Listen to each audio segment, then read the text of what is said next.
In just a moment, you'll hear James Stewart as the six-shooter, just one of the many great stars brought to you Sundays on NBC. Every Sunday, hear Hume Cronin and Jessica Tandy in The Marriage, Sir Laurence Olivier on Theatre Royal, Lawrence Tibbett with the Golden Voices, Helen Hayes, Frederick March, Rex Harrison, and Lily Palmer on the NBC Star Playhouse. All of them heard only on NBC. James Stewart as the six-shooter.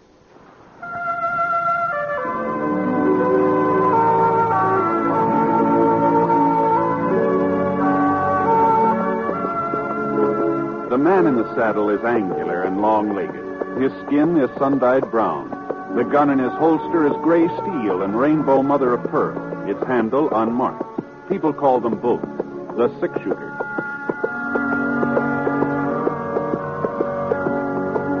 The NBC Radio Network presents James Stewart as the six-shooter, a transcribed series of radio dramas based on the life of Britt Ponsett, the Texas plainsman who wandered through the Western Territories, leaving behind a trail of still-remembered legends.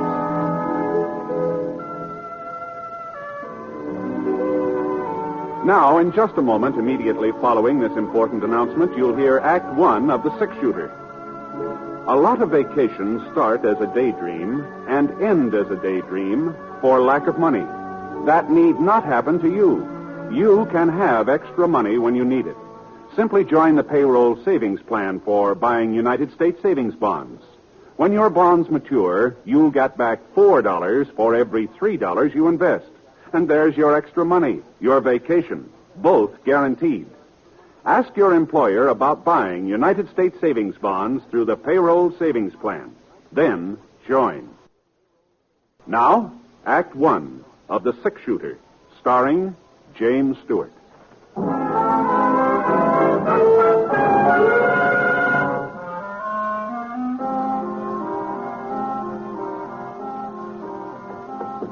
The rain had stopped, but the wind still carried slivers of moisture that cut into the boy's face as he rode along the edge of the creek. When he saw the yellow light from the back of the office, he pulled up and slid out of the saddle.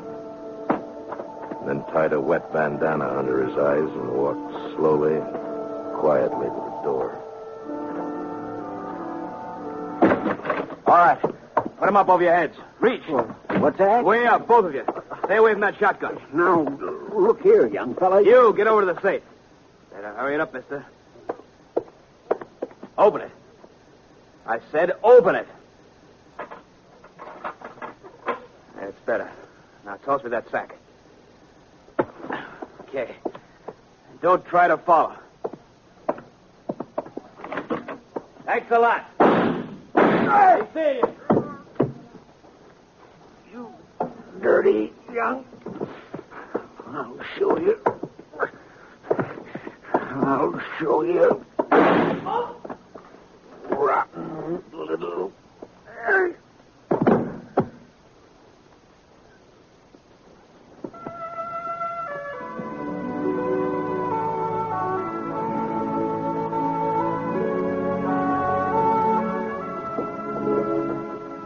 I hadn't figured on going through Clay City. It was an hour out of my way, and I was already a day late to the Jefferson Ranch where I'd signed up for the roundup, but scars started limping from a loose shoe, and I didn't have much choice. So we had to head to the nearest blacksmith shop, so we turned north.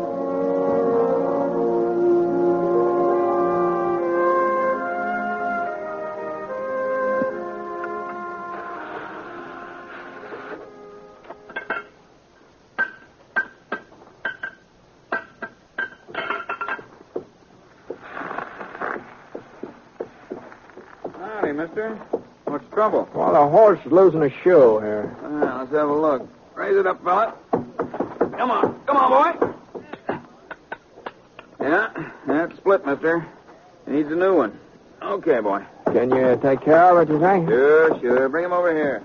Say, what happened to Red? Fella used to own this shop. Oh, he went to Nevada chasing silver. I bought him out a few months ago. Is that so? Ah. You know, you don't look very much like a blacksmith. I'm stronger than I look. Heavier, too. Yes, sir. Well, what do you think I weigh, mister? Oh, I don't know. Hey, why don't you take a guess? Say 120? 30? Oh, well, not more than that, I wouldn't say. You a betting man, mister? Sometimes, yeah. All right. I say I weigh over 130. And if I don't, you get the new shoe for nothing. But if I do, you pay me double. What do you say? Well, now, you got a set of scales? Don't need no scales. What do you say, mister? Is it a bet? Don't seem to be no way of proving it, though. All you got to do is lift me up. You look like a man who can judge weight. What do you say? Okay. All right, it's a bet. All right, mister. Just heist me. If you don't think I weigh more than 130, the shoe is free.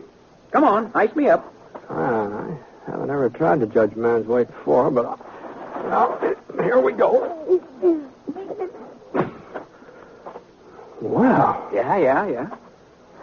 Oh, I'll be doggone. Yes, sir. I'm packed solid, mister. Real solid. Oh, you're packed tighter than a steer. You must weigh 150. You see what I tell you? 158. Horseshoe's going to cost you money, mister. But you ain't the only one. Ever since I bought the shop, there ain't been a stranger come through Clay City but what he paid double for his first horseshoe. You ain't sore, mister? Oh, no, I'm not. That's a fair bet. Sure it was. I told you I was heavier than I look. That's what folks call me, Heavy Norden. My real name's George, but everybody calls me Heavy. What's your name, mister? Ponset, Britt Ponset. Oh, they call it a six-shooter? Well, doggone it, I've heard about you, mister. I sure heard about you. Well, I sure have. Would have recognized you, too, if I'd have noticed your gun. Sure is fancy, ain't it? Say, do you mind showing it to me? No. Here, catch it. Oh, that's real fancy. Just like Sheriff Scofield said. And you know something? He says he's seen you fire 6 shots with it while Whitey Jackson was getting off his first bullet. That time down at Eagle. Yeah, well, the sheriff kind of likes to build up a story, you know. Well, he swears it's the truth. Well, here's your gun, Mr. Ponset. Thanks. Sure. You was mighty quick in getting into Clay City. How'd you hear about it so fast? Hear about what? Why, the holdup at the Fargo station last night. Ain't that why you come? No, I was heading past town and turned off because Scar got a loose shoe. Well, now, ain't that a coincidence? Fellow holds up the Fargo office, kills one man, maybe 2, gets away with $5,000, and 12 hours later you ride into town. You got any idea who did it? No, sir, not a single solitary one from what I hear. Like I say, the deputy agent was dead when they found him. Other fellow, Fred Wilmer, a friend of his, got shot up pretty bad. Ain't done no talking yet. Doc says maybe he never will. I see. Wow. Does Sheriff Scofield take out a posse? Nope, ain't nobody to go. Most of the men signed up for the Jefferson Roundup. Left town day before yesterday. Here's the Jefferson Ranch paying good money this year. Mm-hmm. You seen the sheriff this morning? No, not lately. He might be over to his office. You could try there. Yeah, I think I'll walk down there while you're fixing up Scar. Sure, Mr. Ponset. Darn good idea. Sheriff Scofield will be real glad to see you.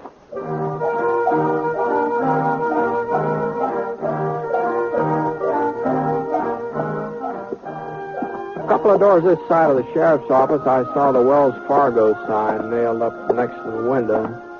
The place wasn't locked, so I went inside. One of the chairs was upset, and there was some damp stains on the floor. The cast iron safe against the wall was standing wide open, so I kicked it shut. And then I went out in the back stoop. There was some more blood on the steps, and then just red mud. Right at the edge, I saw the hoof prints. They trailed off the side of the creek, and whoever made them had headed west. I let one knee down into the mud and looked at the prints real close. The horse had been wearing one shoe different from the other 3. A sharp rock must have cut into it somewhere or another. Not enough to split it, but just enough so that the print left a sort of a jagged line, like fancy handwriting. You find something, Britt? Huh? Oh, hello, Sheriff. Oh, I was just heading out your way. Yeah, I just saw Heavy. He told me he was in town. Did you find something? I don't know. Did you see these hoof prints? Yeah. Well... Don't mean nothing. Trail gives out a mile or so down the creek at the fork. Uh-huh. Uh-huh. Has Clay City had any other trouble lately, Ed? No, not a bit. I guess any town's got to expect a hold-up once in a while. Well, I heard it was more than that.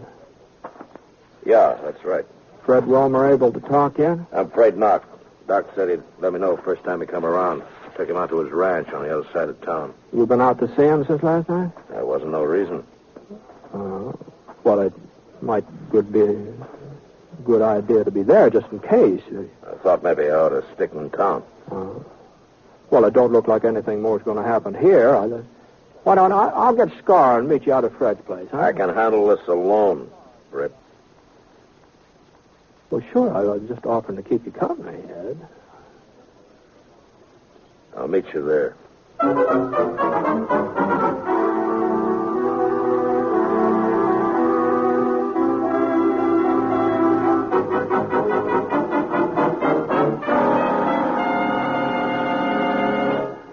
Well, he's all fixed up, Mr. Ponset. Tied him up around the side so he'd be in the shade. Well, thanks very much. Mighty fine horse you got there, too. You find Sheriff Scofield? I told him you was in town. Yeah, I found him. Figure out anything? No, not so far. You will. Sheriff's a good man. You and him together, you'll get whoever done it. Maybe. Say, you're the only blacksmith around here, aren't you, Evie? Yeah, only one for 40 miles, yes, sir. Did you ever see a horse with a shoe that's got one jagged edge, left hind leg? A lot of shoes got jagged edges, Mr. Ponset. Yeah, I know, but now, let's see here. Let's see, I'll try to show you what I mean. I'm not much of an artist, but it looks something like this. Mm-hmm. It's sort of like that. Yeah. Seems to me I did see a shoe like that just the other day. Well, sure. I remember. Told me I ought to get a new one for it. Ben Scofield, that's who it was, just the other day. Ben? That's right, Sheriff's kid. You know him, don't you, Mr. Ponset? Sure. Well, I haven't seen Ben for a couple of years, though. Well, sir, you wouldn't recognize him if you saw him now. That boy just sort of growed up overnight. Yeah. Yeah, I guess he has.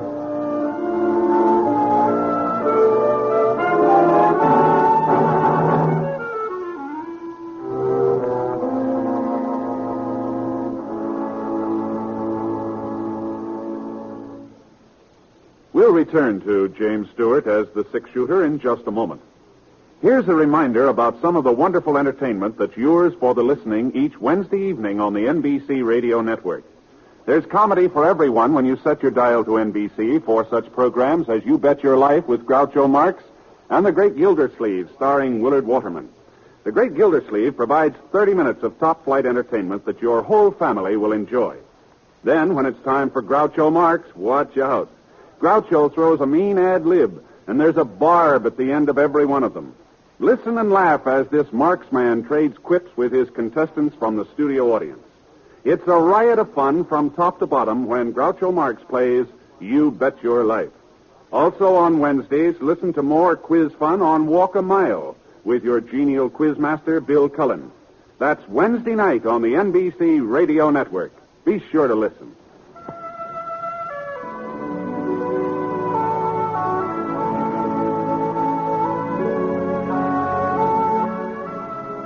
Now, Act 2 of The Six-Shooter, starring James Stewart as Britt Ponset.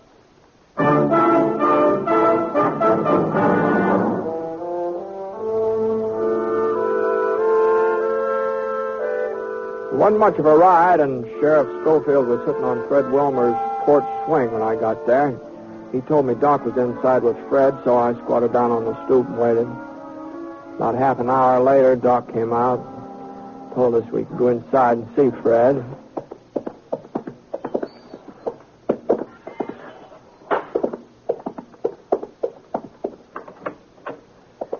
Fred was lying on a cot, breathing hard.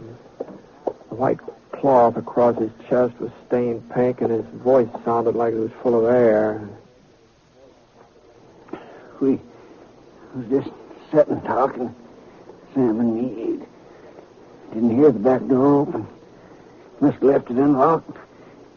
Turned around, and there he was, holding his gun on. Did you get a look at him, Fred? Sure, but it didn't do much good. Handkerchief over his face. Couldn't see nothing, just the gun. Told Sam to open the safe. Wasn't nothing else Sam could do. Sure. Took the money, walked over to the door, Yeah? looked at us for a minute, and then fired. Didn't have no reason. Hit Sam in the face, hit me in the chest, and didn't have no reason. Now take it easy, Fred. It's just like he enjoyed shooting at us. That's how it was, like he enjoyed it. Maybe he was scared. He wasn't scared. He didn't have no reason. Thought he killed us both. Started down the steps. I got my hand on the shotgun and let him have it. You hit him? I don't know, maybe. He gave a yell and rode off. You go out back after him? I couldn't go nowhere, Brett. What kind of a fellow was he? Young? Old? I couldn't see his face. He's a young fellow, I'd say, though. How young? Oh, 17, 18. He was full grown. You sure? He sounded young. He moved young. Tall? Short? Medium. About the size of your kid, Ed. About that size. That enough for you, Ed? Yeah, that's enough.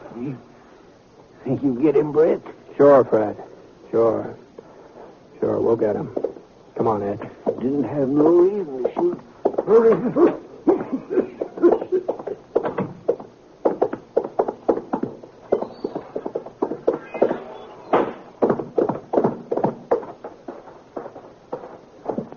Let's go, Ed. We're wasting our time, Brett. He's got a day's head start. He'll be 40 miles from here. Not if he's shot up. Well, you go on if you want to. Well, you're the sheriff. You've got to make the arrest. You ain't never been so particular before. Maybe not. This time I am particular. You coming? We don't even know where to start. Well, I thought along the creek. Good a place as any other. It's a waste of time, Brett. We picked up the trail along the creek and headed west. Wasn't hard to follow. Every once in a while, we'd see a few drops of blood spattered against the bushes. About 10 minutes later, we came to the fork where Ed said the trail gave out. Scar stuck his nose down into the water, and I looked around. The trail didn't give out. It turned south. I nodded in that direction. Ed didn't say anything. He just followed. Then about 5 o'clock, we stopped to eat. Ed built a fire, and I opened up a couple of cans of beans I had in my roll. Oh, you're not hungry, Ed? It's early for supper. It's too early. Yeah. Ed, I talked to Heavy before I went out to Fred's place. I asked him who had a horse that would leave a mark like the one we've been following. So? He said that Ben did. Your son, Ben. I thought you ought to know that. A lot of horseshoes leave the same kind of mark. Fred said it was a young fellow. It wasn't Ben. Where is he, Ed? He's at the Jefferson Ranch. He's working on a roundup. He left Clay City day before yesterday. It couldn't have been Ben. There's a lot of wild youngsters in these parts, but Ben's a good boy. It couldn't be him. You sure? That mark don't mean nothing. Plenty of horseshoes leave the same kind of mark. You know that, Britt. You got enough to eat? Yeah. All right, let's go.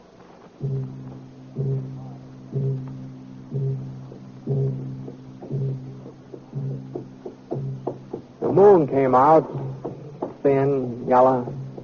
Not real bright, but enough so we could follow the trail. For about 3 miles, there wasn't any blood sign. He must have wrapped something around the wound, wrapped it real tight, and then we found the bandage. A piece of shirt tail sopped through. For the next mile, he'd been bleeding a lot, much worse than before. He was hurt pretty bad, Ed. Yeah, looks like it. He couldn't have gone much further, could he? Hold up, Scar. Ed. Yeah? Pull up. Pull over here. Look. Over there in the gully, that cabin. Yeah. Whose is it? I used to belong to Jake Levant. He died a couple of years ago. Ain't nobody living there now. There's somebody living there. What? Out back. There's a pony. We'd better go on foot.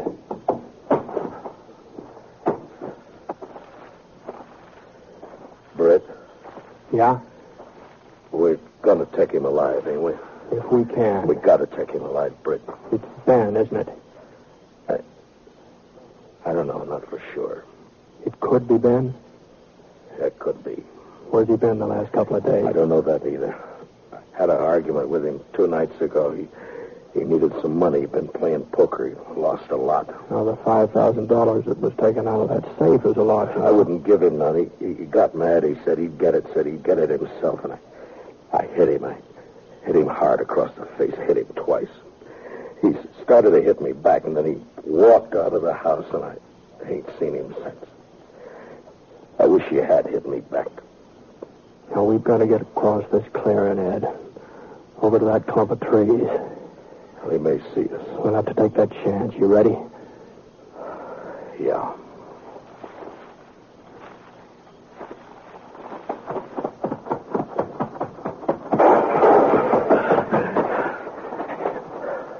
You all right?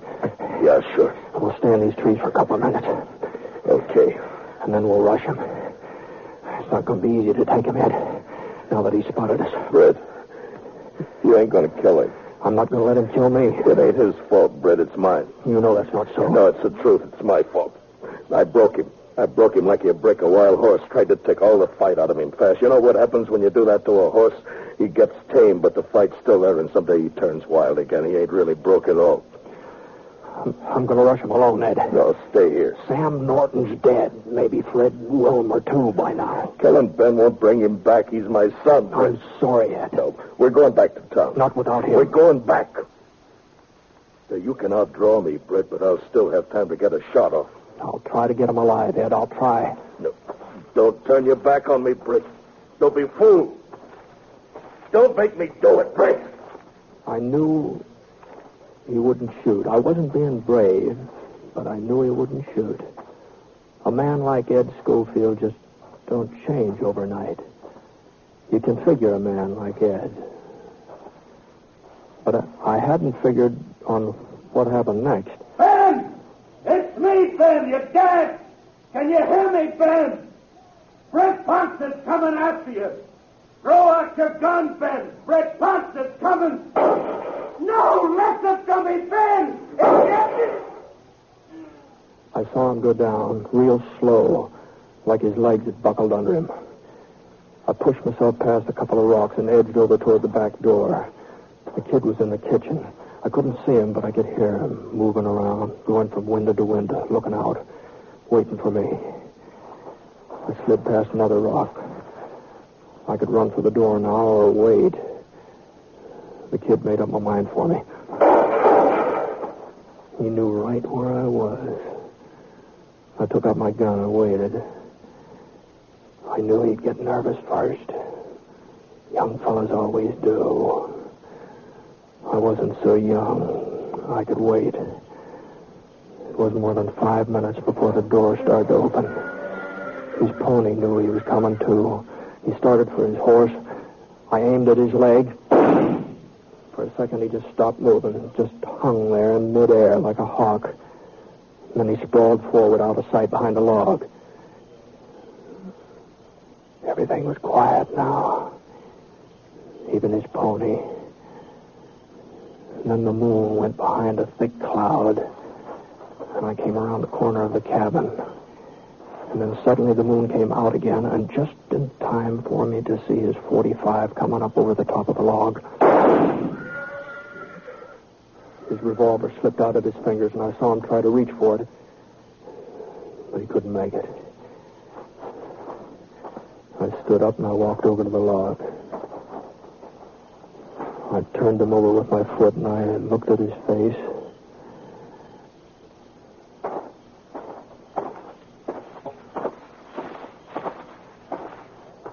Ed? Ed? Over here. Where'd he get you? The shoulder. But I'll be all right. Is he... Did you have to... Britt? No, he's not dead. Oh, thanks. I guess he didn't hear me calling to him. Didn't know who I was. It isn't Ben. What? It isn't Ben, Ed. You sure, Britt? Yeah. This kid's got red hair. There ain't no reason to lie to me, Britt. I ain't shot up bad. I'm not lying. Ed. I knew it wasn't Ben. While I was going up there after him, I knew it. What are you talking about? Well, it just came to me. I don't know. A man don't change overnight. Neither does a boy. Well, if it ain't Ben, there's a lot of tough kids in these parts. You said so yourself. So, where do you suppose Ben is? Where you said he is. Jefferson's Ranch, working on the roundup. The pay's good. Boy, don't change overnight, Ed. Yeah. You were able to ride back to town? Yeah, sure. Hey, I may have to take it a little slow. Sure, fine. We'll take it slow. Yeah. Well, I'll get the kid. Britt? Yeah? You know something, Britt? I couldn't believe it was Ben neither. Not when he shot me. I just couldn't believe it. You know that, Britt? I know. Sure, I know, Ed.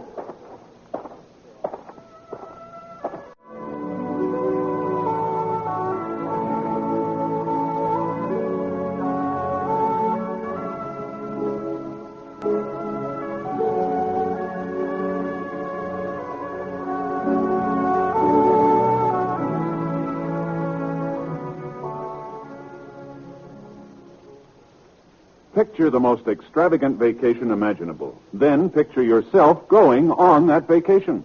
Sounds like a daydream? Well, it isn't. It's completely possible.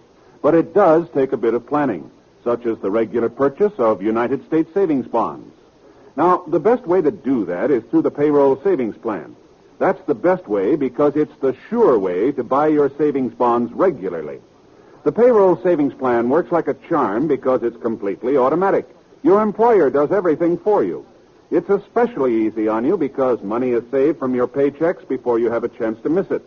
And when those bonds mature, you can pack your bags for that extravagant vacation because United States savings bonds pay back $4 for every $3 you put in. Join the payroll savings plan where you work. That's the way to save money regularly. Earn extra money regularly through United States savings bonds.